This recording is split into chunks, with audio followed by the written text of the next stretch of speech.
Hey guys, I'm Anna, and today I'm going to show you how to make NFT like Bored Ape Club. So first of all, navigate to google.com on your web browser. Here in the Google search bar, enter in PyCrew Bored Ape and then hit enter. From here, click on this link, pycrew.me. Once this page loads up, click on this dice icon and then tap on All Random option from the menu multiple times till you find your desired ape. And then tap on Close to start customizing. You can change almost everything from clothes to skin color, accessories, and even face shape. Once you're satisfied with your final draft, click on Complete, and then tap on Download, and you're done.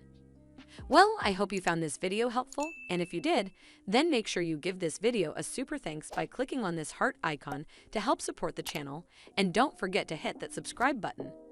We'll see you in the next one.